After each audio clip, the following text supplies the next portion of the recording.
Hello everyone. तो आज हम लोग फिजिक्स के आंकिक प्रश्नों को और आगे सॉल्व करने का प्रयास करते हैं। देखते हैं कैसे क्या है। आइए देख लेते हैं। एक सवाल है आपका, 5 सेंटीमीटर लंबाई का कोई बिंब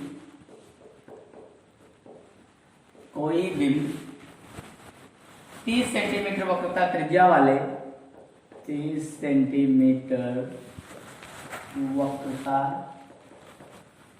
त्रिज्या वाले किसी उत्तल दर्पण के सामने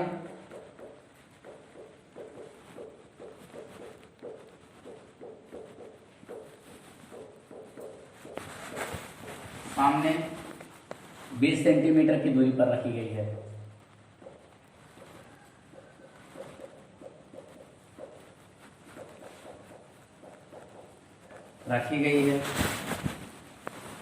प्रतिबिंब की स्थिति पर पृथ्वी का साइज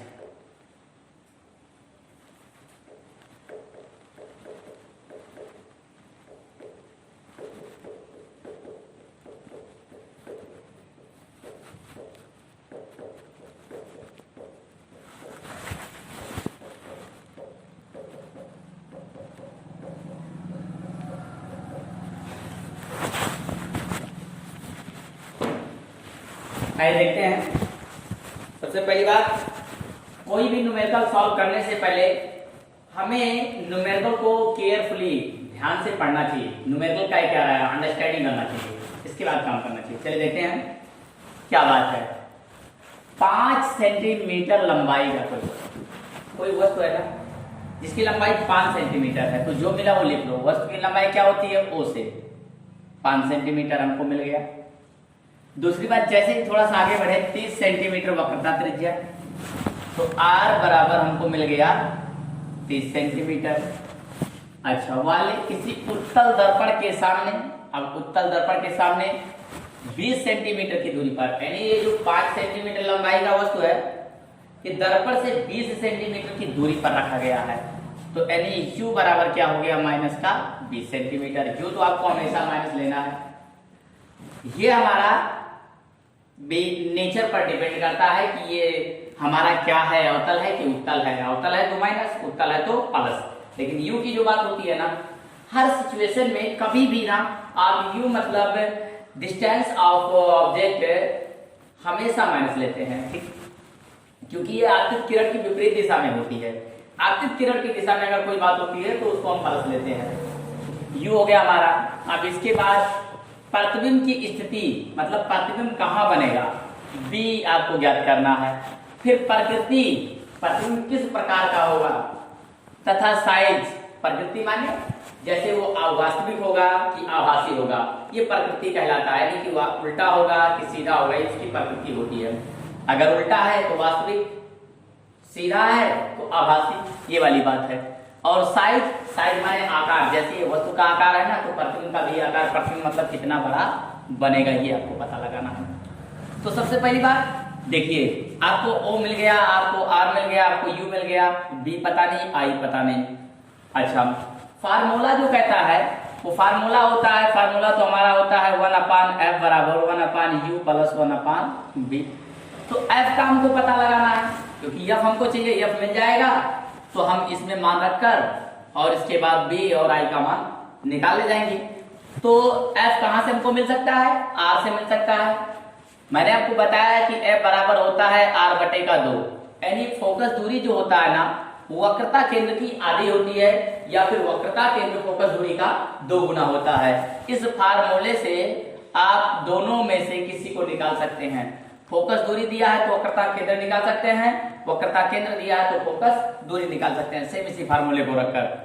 f r की जगह पर हमारे पास क्या है, 30/2 तो 2, तो f बराबर क्या हो गया, 2 15 30, यानी यह फोकस हमारा हो गया 15 सेंटीमीटर। अब ये उत्तल है इसलिए इसको हम प्लस लेंगे। आइए अब मान रखते हैं इसका, देखते हैं। 1/f, f की जगह पर हम रखेंगे 15, u की जगह पर रखेंगे 20 और b मालूम नहीं, ऐसे रहने दो। तो 1/15 और ये माइनस इधर आएगा तो प्लस 1/20 इज इक्वल 1/v। 15 और 20 का जब हम लासा लेंगे तो 60 हो जाएगा। अब 15 चौके 60, तो 1 चौके 4, 20 तिया 60, तो 1 तिया 3, ये हमारा हो जाएगा। अब ये 1/b, तो ये 4 और 3 7, ये 60, ये 1/b।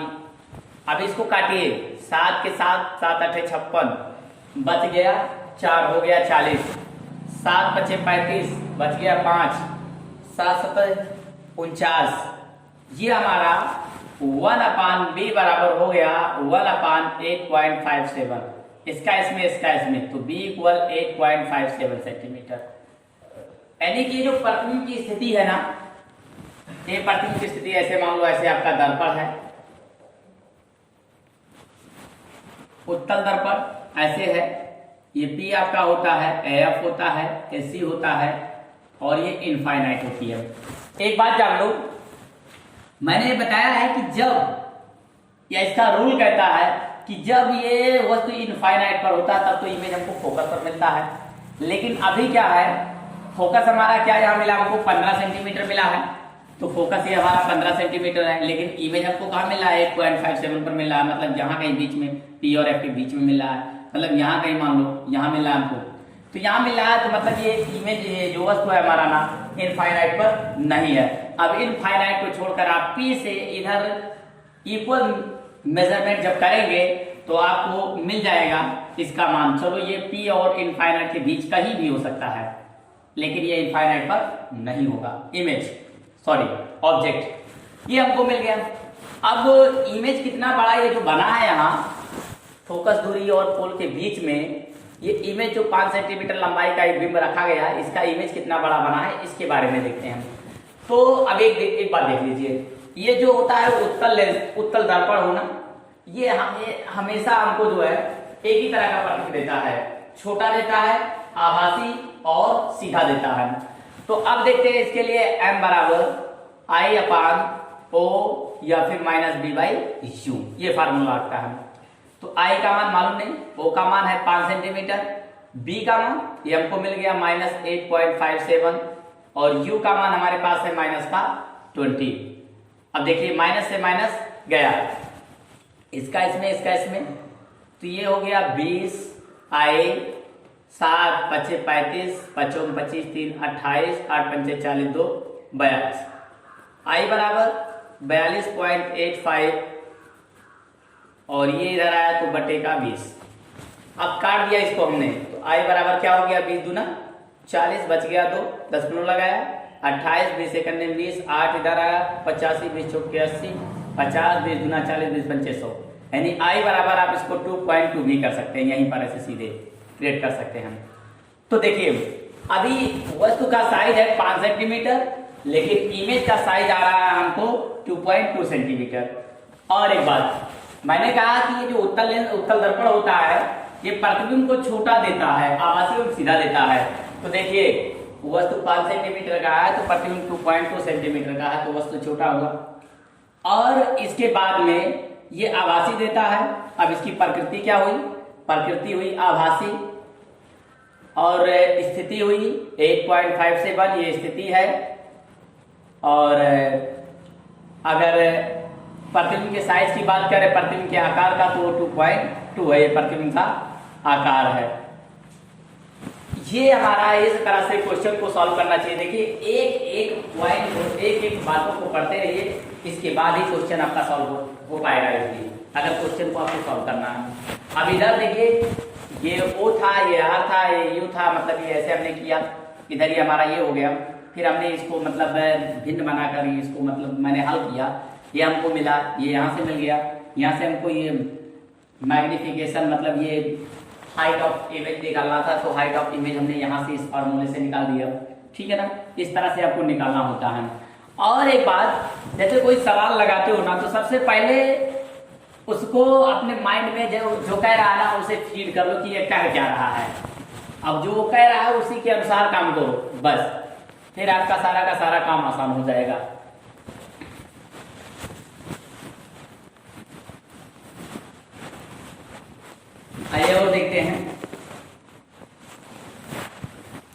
दूसरा क्वेश्चन मैं लेता हूं।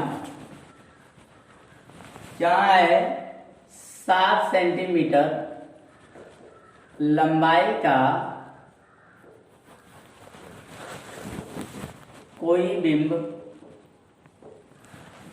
18 सेंटीमीटर फोकस दूरी,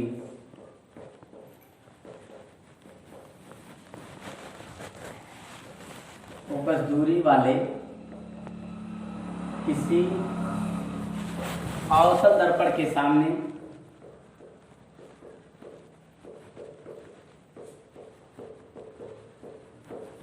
सत्ताईस सेंटीमीटर दूरी पर रखा गया है।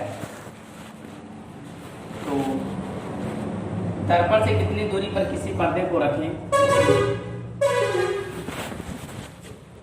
दर्पण से कितनी दूरी पर किसी पर्दे को रखें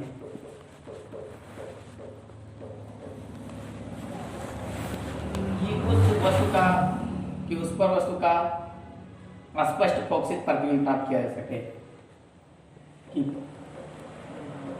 प्रतिबिंब का स्पष्ट प्रतिबिंब को स्पष्ट प्राप्त किया जा सके। तो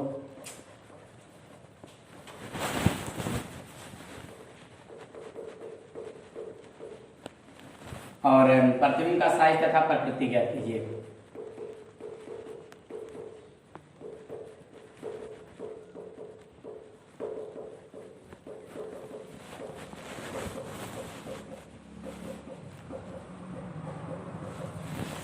चलिए देखते हैं। फिर क्या है कि एक एक बात को देखिए आप, एक पॉइंट पढ़िए, उसको तुरंत लिख दीजिए।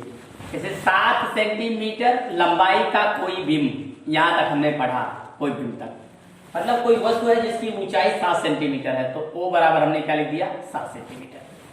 18 सेंटीमीटर फोकस दूरी, यानी F बराबर है हमारे पास 18 सेंटीमीटर। आगे बढ़ो, वाले किसी अवतल दर्पण, अब ये अवतल है तो यहाँ माइनस लगा दो, के सामने 27 सेंटीमीटर दूरी पर, यानी U बराबर, ये जो 7 सेंटीमीटर का वस्तु है 18 सेंटीमीटर फोकस दूरी वाले अवतल दर्पण से 27 सेंटीमीटर की दूरी पर रखा गया है।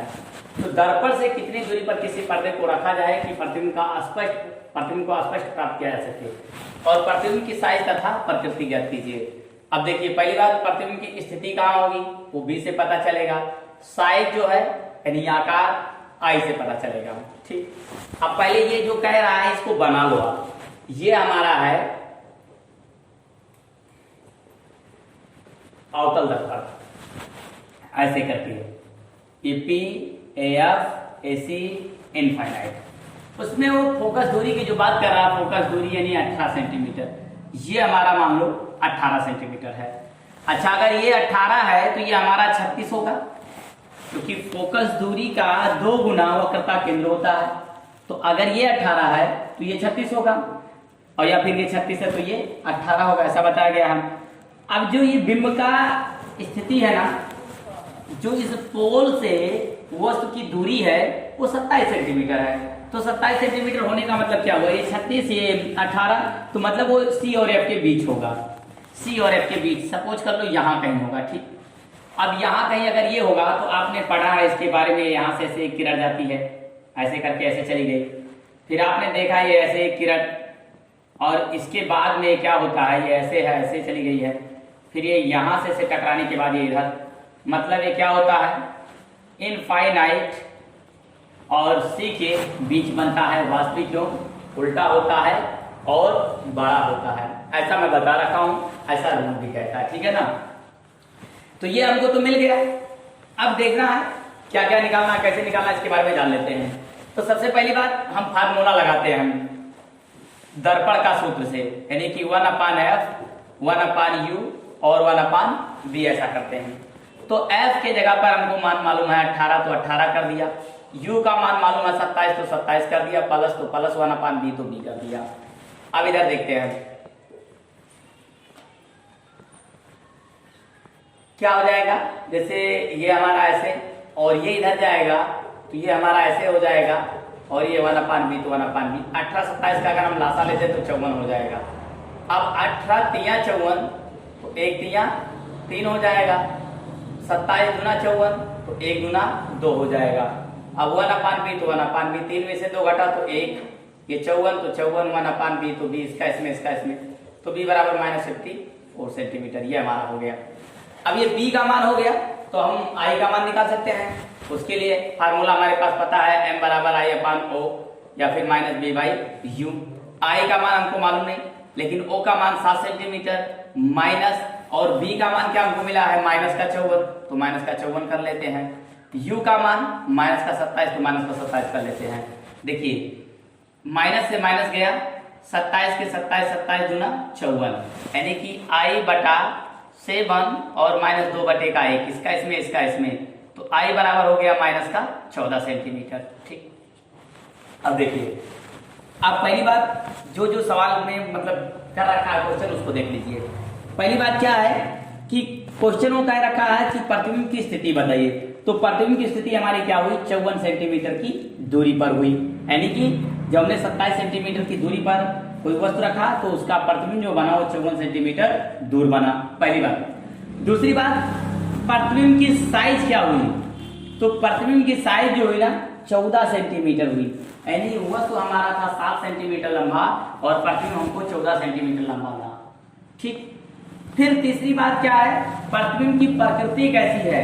तो देखिए ये माइनस आया है, और जब भी प्रतिबिंब में माइनस आया हो तो वास्तविक क्यों उल्टा होता है। और मैंने एक बात बताया है कि जब इस प्रिंसिपल एक्सिस के ऊपर कुछ होता है तो प्लस होता है, नीचे कुछ होता है तो माइनस होता है। बशर्ते मेजरमेंट जो डिस्टेंस होता है हमारा पोल से जब हम करते हैं तो इधर की दिशा में माइनस और इधर की दिशा में प्लस होता है। ये बातें मैं बता रखा हूँ। और देखिए इस तरह से मैं और भी न्यूमेरिकल, मान लो आप लोग मेरे न्यूमेरिकल को देखते हो, मेरे वीडियो को देखते हो, अगर आपको एनसीईआरटी से प्रॉब्लम कोई भी न्यूमेरिकल कहीं से भी बनता है तो आप उस न्यूमेरिकल को नीचे कमेंट बॉक्स में कमेंट करें, और इसके बाद मैं उस न्यूमेरिकल को देता हूं, या आपको किसी और तरह के न्यूमेरिकल की जरूरत है तो आप उसको बताइए, हम उस पर भी देने का प्रयास करेंगे। यदि आपको मतलब मेरा ये वीडियो पसंद आया हो तो वीडियो को लाइक शेयर और चैनल को सब्सक्राइब जरूर करें।